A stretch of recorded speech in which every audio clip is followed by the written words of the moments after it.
Sa mga naging presidente po ng dito sa Pilipinas, sa tingin niyo po, sino yung pinaka-the best na naging presidente? Hindi man inabot yung iba eh. Apo. Inabot Yung mga yung lang, si Macapagal, Marcos, Aquino, Apo. Salvador Aquino. Sa tingin niyo po, sino yung pinaka-the best sa Sa kanila? akin, the best, Marcos pa rin. Marcos po. Bakit po Marcos yung pinaka? Eh, parang sila nagawa no. Sa Nung tanong, nakarang. mura mga bili. No. Eh ngayon, taas na bili. Ngayon po, Wala nang makapapunta sa mga Aquino. Ayan na, nagbago po. nagbago na. So, sa lahat po ng mga naging presidente dito sa Pilipinas, sa tingin niyo po, sino yung pinaka-the best na presidente para sa'yo? Para sa akin, yung best president kasi pinanganak ako 1969, ano?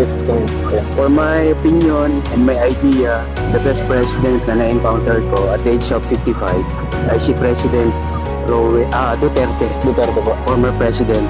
Kasi yung peace and order na andun, tsaka yung yung kaayusan ng bansa, tsaka marami siyang nagawa. At yung peace and order talagang grabe. Ngayon sa ating panahon, rampant ang drugs, rampant ang krimen, talagang walang assurance kung makakauwi ka ng maayos sa pamilya mo. So yun lang, the best president for me, former President Duterte. The best president for me. For me naman po, pinaka-the best po talaga ay si Duterte po. Duterte po. Bakit po si Duterte? Kasi, doon pala po sa drugs addict, sa mga addict po, yung parang, di ba po nung pinatupad niya po yung para ipapatay po ata yung mga nag-a-addict po, yung Gatagayan.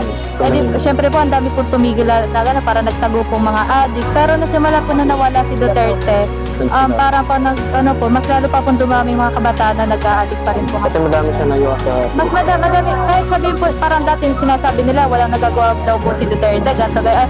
Pero deep inside po, ang dami po talaga nagagawa po ni Duterte para sa Pilipinas. So, Para sa akin, si Pangulong Rodrigo Roa Duterte. bakit po si Duterte? Si Digong, marami siyang nagawa din sa ating bansa, sa Pilipinas. Kaya sa Maynila, sa bansa natin sa Maynila, italinis niya. Tapos ay yung mga sa ekonomiya ng Pilipinas ay napalago niya, mga ganun. So, isa pa present na president ngayon, ano sa Sakto lang. sakto lang, okay naman. Ayun lang po. Ay, hindi, actually sa line of presidents natin, hindi ako makapili ng one exact president. But I think si Corazon Aquino. Corazon Aquino. Bakit si Corazon Aquino? Yung after nung EDSA revolution, kasi pinagpatuloy niya yung kumbaga nag-focus pa din siya sa science and technology as the main source of yung kumbaga susi. Nakita din po niya yung susi ito yung science and technology para umunlad pa din po yung Pilipinas.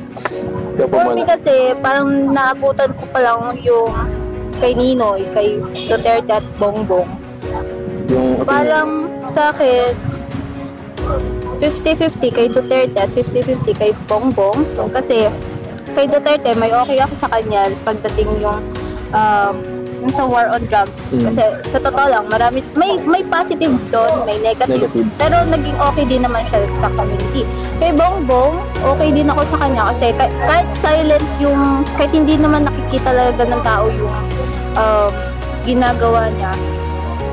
Ganun din, may positive din naman, may negative nga lang kasi nga yung past nung father, kaya nasisira din. So, ikaw po, sa'yo po, sino yung pinaka-the best? Si, Marcos, pero yung senior, sorry. Bakit po si Mas Marcos? maraming infrastructure na na-build. Mas napaunlad yung... Time.